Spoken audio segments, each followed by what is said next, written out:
Hi hello' নমস্কাৰ জয় আই অসম কি খবৰ সকলোৰে তো আজি মই আহিছোঁ মহাপুৰুষ শ্ৰীমন্ত শংকৰদেৱৰ জন্মস্থান বৰদোৱাত যোৱা কিছুদিন ধৰি মই এটা ভিডিঅ'ৰ কাৰণে ৰিচাৰ্চ কৰি আছিলোঁ শ্ৰীমন্ত শংকৰদেৱৰ বিষয়ে তো মই ভাবিছোঁ বৰদোৱাত গ'লে কিবা এটা ইনফৰ্মেশ্যন পাম আৰু পৰিথকৰ লগত কথা পাতি তেখেতৰ বিষয়ে জানিবলৈ চেষ্টা কৰিম তো আমি ইয়াত আছোঁ বৰদোৱাৰ নতুন প্ৰজেক্টৰ সন্মুখত প্ৰথমে আমি ভিতৰত নাযাওঁ প্ৰথমে পুৰণি স্থান যি মূল স্থান আছে তাত গৈ তেখেতৰ বিষয়ে জানিবলৈ চেষ্টা কৰিম বলক ভিডিঅ'টো আৰম্ভ কৰোঁ তো আমি আহি পালোঁ পুৰণি সত্ৰত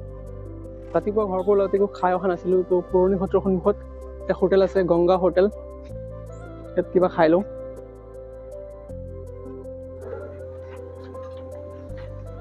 ভালনে দাদা কি আছে ক'ত ভাত পৰঠা হ'ব চাওমিন হ'ব আচ্ছা চাহ পৰঠা কিমান পৰঠা 30 টকা আচ্ছা তো দুটা পৰঠা দি দিবি আগতে হাতখন ধুই লওঁ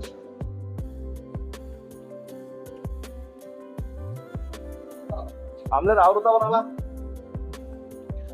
আমাৰ কাৰণে ইয়াত ৰেডি কৰি থোৱা আছে পৰঠা চাটনি চব্জি ইয়াত অমলেট আনি দিছে বহুত ধুনীয়া বনাইছে ইয়াতে আপোনালোকে বহুত আহি ইয়াত আহিব পাৰে ভিডিঅ'খন দেখাই দিবা বহুত ভোক লাগি আছিল খালোঁ ভালেই লাগিছে আৰু ইয়াত ভালেমান জেগা আছে ইয়াত খাব পাৰে আপোনালোকে গংগা হোটেল পুৰণি সত্ৰৰ সন্মুখত আছে ইয়াত আহিলে আহি যাব এইখিনিতে দাদাজনৰ হাঁহিটো চাই পেটৰ লগতে মনটোও ভৰি গৈছে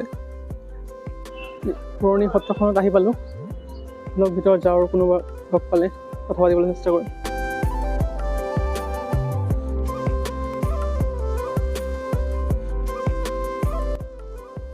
তো মই সত্ৰৰ ভিতৰত আহি পালোঁ ইয়াৰ পৰা ঘৰখন ধুনীয়াকৈ দেখা যায় এইখিনি হৈছে গুৰু আসন ইয়াত সকলোৱে যাব পাৰে হিন্দু মুছলমান ইয়াত কোনো ভেদাভেদ নাই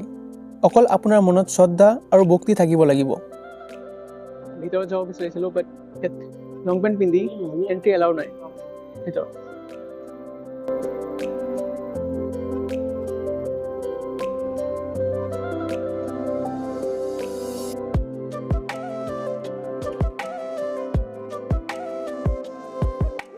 ইয়াত অহাৰ মোৰ প্ৰথম লক্ষ্যটো হৈছে মই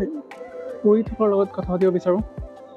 মই যোৱাৰ দিনা বহুতো ভিজিটৰ আহিছিল সন্মুখত চাই আছে আৰু তেখেতসকলক এজনে এই স্থান আৰু গুৰুজনৰ বিষয়ে কৈ আছে মই ভাবিলোঁ তেখেতৰ লগত ইয়াত কথা পাতিব নোৱাৰি তো মই গুচি গ'লোঁ কাৰ্যালয়ত গুৰুজনৰ বিষয়ে জনাৰ উদ্দেশ্যত আমি আহি পালোঁ কাৰ্যালয় চাওঁ ভিতৰত গৈ কোনোবা আছেনে নাই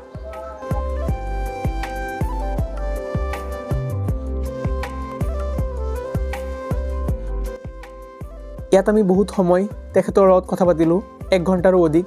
গুৰুজনৰ বিষয়ে ধৰ্ম গুৰুজনৰ নীতি আদৰ্শ আৰু বহুত কিবা কথা 1 ঘণ্টাৰো অধিক সময় কথা পাতিলোঁ তো গোটেইখিনি ক্লিপ ইয়াত লগাব নোৱাৰি কিছুমান ক্লিপ মই লগাই দি আছোঁ কৃষ্ণ শংকৰ গুৰু হৰি ৰাম ৰাম জয় গুৰু শংকৰ মহাপুৰুষ শ্ৰীমন্ত শংকৰদেৱৰ বিষয়ে ক'বলৈ হ'লে এখন বিশাল মহাসাগৰ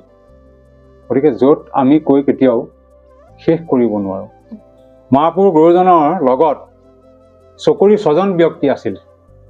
126 জন তাৰ ভিতৰত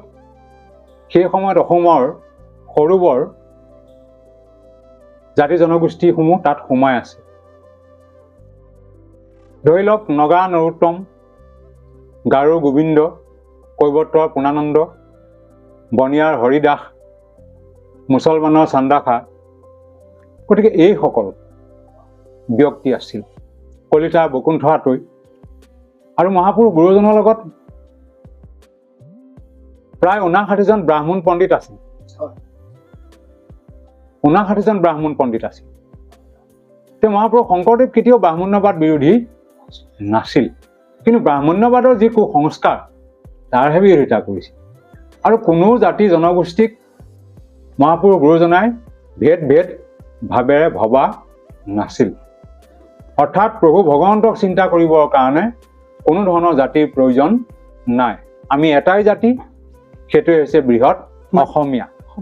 কালি মই এটা চিনেমা চাইছোঁ গুৰুজনৰ বিষয়ে ৰিচাৰ্চ কৰি আছোঁ আৰু তাত এইটো দেখাইছে যেন গুৰুজনে মূৰ্তি পূজা বা বলি দিয়াৰ বিৰোধিতা আছিল,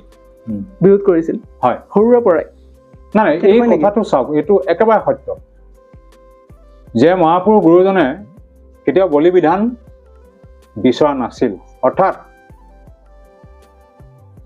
তেওঁ এইটো কথা স্পষ্টভাৱে জানিছিল যে কোনো দেৱ দেৱতাই কেতিয়াও নিজৰ সন্তানক বলি দি তেজ খাই পেলাই কেতিয়াও সন্তুষ্ট হ'ব নোৱাৰে। নোৱাৰে। গতিকে মহাপুৰুষ গুৰুজনে কেতিয়াও বলি বিধান মনা নাছিল। অৰ্থাৎ অন্য দেৱী দেৱ নকৰিবা সেৱ, প্ৰসাদো নখাইবা তাৰ,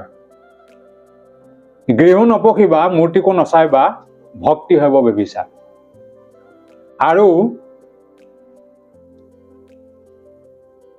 যাগ যজ্ঞ পূজা পাতল সবে বিড়ম্বন, কেৱল ভক্তিত তুষ্ট হুন্ত নাৰায়ণ। গতিকে ভক্তিয়েহে প্ৰভু ভগৱন্ত তুষ্ট হয়। গুৰুজনে কৈছিল গছৰ পাতত পানী নিদিবা, অকল গছৰ গুৰিত দিবা। ইয়াৰ অৰ্থ আছে যে মহাপুৰুষ শংকৰদেৱ আৰু মাধৱদেৱ যেতিয়া একেলগ হৈছিলে সেই মুহূৰ্ত আছিলে সেই কথাটো। এই কথাটো আপুনি খুব গুৰুত্বপূৰ্ণ কথা এটা সুধিছে। অৰ্থাৎ মহাপুৰুষ মাধৱদেৱ আছিলে এজন মহাশাক্তবাদী। অৰ্থাৎ তেওঁ পূজা পাতল বলি বিধান কৰিছিল। তেওঁ বৈনায়ক ৰামদাসক এযোৰ বগা পঠা ছাগলী বিচাৰি পইচা পাতি দি পঠিয়াই দিছিল যে দুৰ্গা দেৱী পূজাৰ সময় আহিছে, গতিকে মোৰ ঘৰখনৰ অপায় অমংগল হৈছে, মোৰ মাতৃ অসুস্থ, ওচৰ চুবুৰীয়াসকলৰ বেমাৰ আজাৰ হৈ আছে, গতিকে তেওঁলোকক এই অপায় অমংগলৰ পৰা মুক্তি দিবৰ কাৰণে আই গোসানীৰ ওচৰত বগা পঠা ছাগলী এযোৰ বলি দিব লাগে, গতিকে তুমি বিচাৰি যোৱা। তেওঁ বিচাৰি গৈ পেলাই আহি দেখিলে যে মহাপুৰুষ শংকৰদেৱে বেলগুৰি সত্ৰত ভকতৰ লগত মহাভাগৱতৰ আলোচনা কৰি আছে। বিষয়টো আছিল সমস্ত ভূততে বিয়াপি আছো মই হৰি, ক্ষমা মানিবা তুমি বিষ্ণু বুদ্ধি কৰি। অৰ্থাৎ সমস্ত ভূত মানে সমস্ত জীৱত মই ভগৱান স্বৰূপে বিৰাজ হৈ আছো। গতিকে মোক যেনেধৰণে ভাবোঁ সমস্ত জীৱকে মই তেনেধৰণে ভাবিব লাগে, সেইটোৱে হৈছে ধৰ্ম। সেইকাৰণে বলি বিধান কৰিব নালাগে। গতিকে এই কথাখিনি আহিছিল। তেতিয়া তেওঁ দেখি পেলাই বোলে এইটোতো আচৰিত কথা যে বলি বিধান একো কৰিব নালাগে, কেৱল প্ৰতিটো জীৱক নিজৰ দৰে জ্ঞান কৰিব লাগে, মৰম কৰিব লাগে, সেইটোৱে হৈছে ধৰ্ম। গতিকে তেওঁ পোনে পোনে উভতি গ'ল মহাপুৰুষ মাধৱদেৱক গৈ ক'লেগৈ।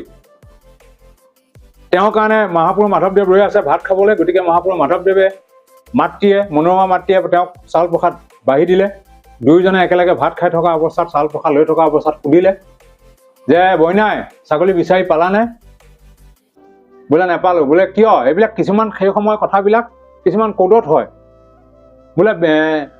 ৰামদাস বৈনাই তুমি বুদ্ধিত পাগল, বিহানে টকা দিলো নানিলি ছাগল। তেতিয়া ৰামদাসে কৈছে যে তুমি মোৰ ওচৰতহে বৰ মতা, গুৰু শংকৰ ওচৰলৈ গ'লে সবালোত খুট। বোলে বল তোৰ গুৰু শংকৰ ক'ত আছে? এই তেতিয়া আহি বেলগুৰি সত্ৰত তেওঁক লগ হৈছিল। দেখিছে যে একদম বিৰাটকায় এজন সাধু পুৰুষ, য'ত পিছফালে এটা দিব্য দৃষ্টি আছিল। গতিকে তেওঁ আহি দণ্ডৱতে সেৱা জনাই বহিছিল। বহুতে তেওঁক বহিবলৈ আৰু তেওঁক সেৱা শুশ্ৰূষাকৈ মহাপুৰুষ শংকৰদেৱে তেওঁক যথেষ্ট এজন ৰাজ আতিথ্য, সেই সময়ৰ যিটো ভকতৰ যিটো আতিথ্য, সেই আতিথ্য কৰিছিল।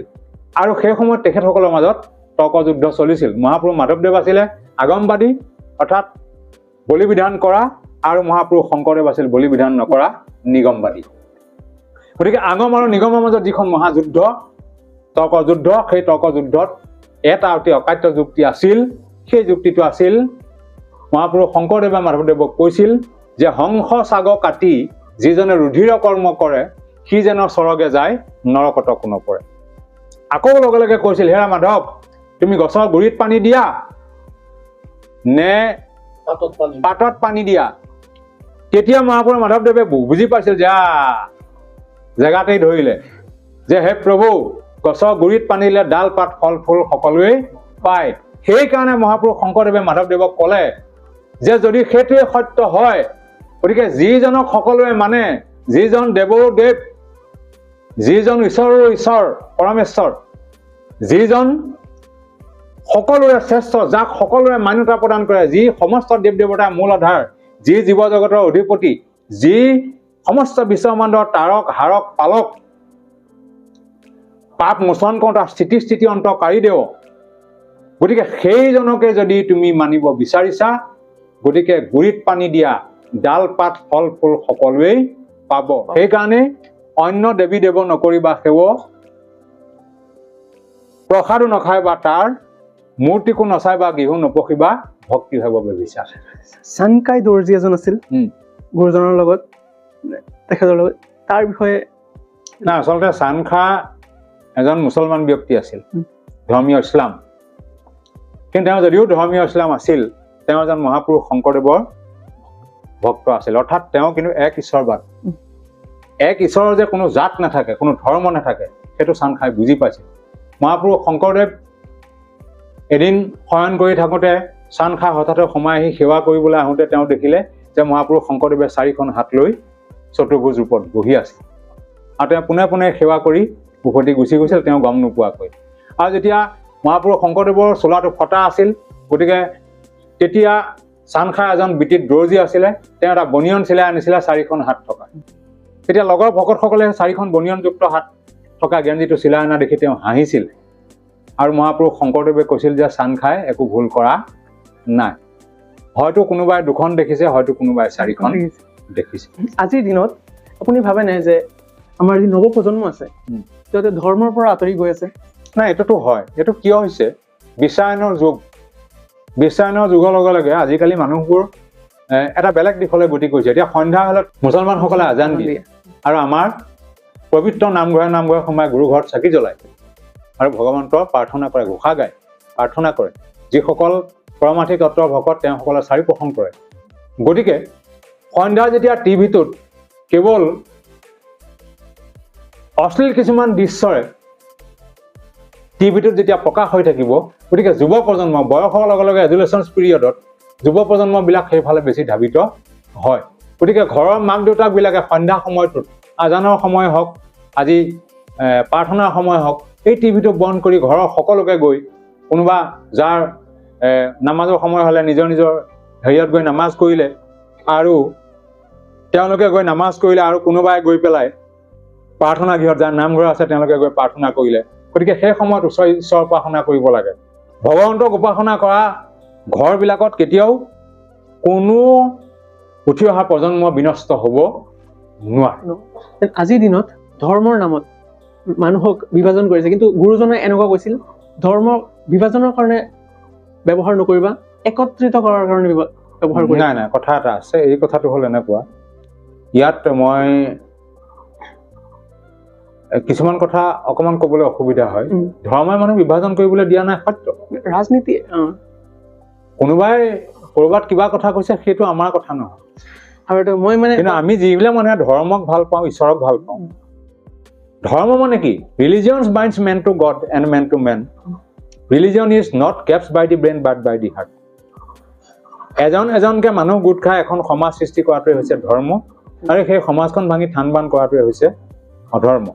সেইকাৰণে মহাপুৰুষ শংকৰদেৱে কৈছিল কুকুৰ চিগাল গদ ভৰু আত্মাৰাম জানিয়া সবাকো পৰি কৰিবা প্ৰণাম কুকুৰ শিয়াল গাধ একোটা জীৱ তুমি তোমাক যিমান মৰম কৰা সেই জীৱবিলাকক সেই তেনেধৰণে মৰম কৰা সেইটোৱেই ধৰ্ম ব্ৰাহ্মণৰ চাণ্ডালৰ নিবিচাৰি কুল দাতাত চোৰত যেনৰ দৃষ্টি একতুল এইটো ব্ৰাহ্মণ এইটো চাণ্ডাল এইবিলাক বিচাৰ কৰিব নালাগে এইটো চোৰ এইটো সাধু এইটো বিচাৰ কৰিব নালাগে আমি সকলোৱে এক ঈশ্বৰৰ সন্তান গতিকে বেয়াজনক ভাল কৰাটোহে আমাৰ মূল মন্ত্ৰ হ'ব লাগে বহুত ভাল লাগিছে ছাৰৰ লগত লগ পাই শ্ৰী গোবিন্দ চন্দ্ৰ দাস কাৰ্যকৰী সভাপতি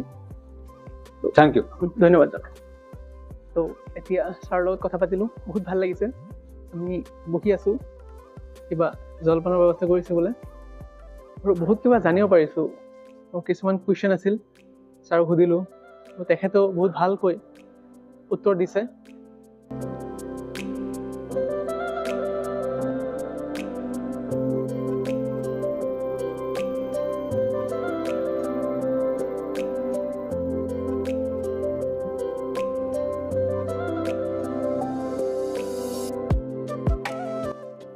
কিমান ধুনীয়া শান্ত পৰিৱেশ আৰু মানে তাত চুট লৈ আছে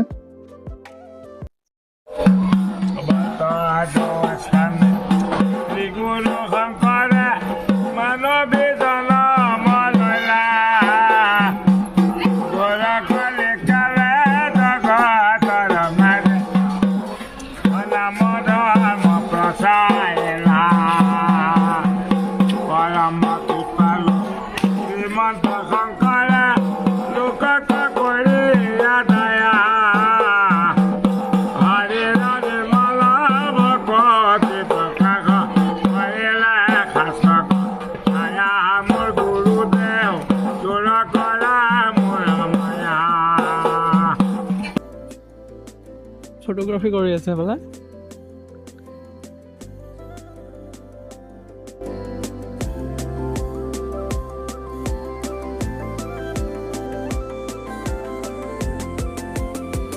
আমি গৈ আছো নতুন প্ৰজেক্টত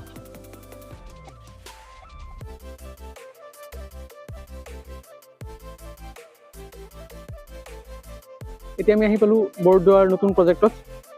তো ভিতৰৰ পৰা দেখাবলৈ চেষ্টা কৰিম বলক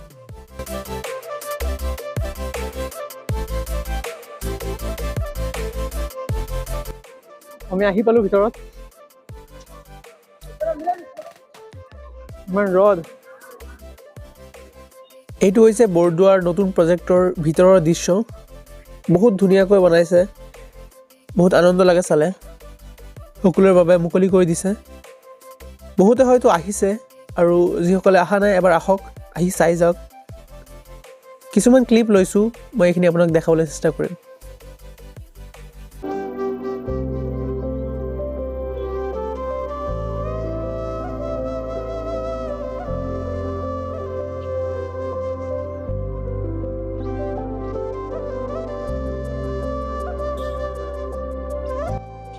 তালো কনষ্ট্ৰাকশ্যন চলি আছে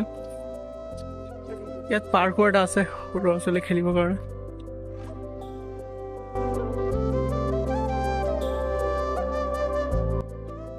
মণি কাঞ্চন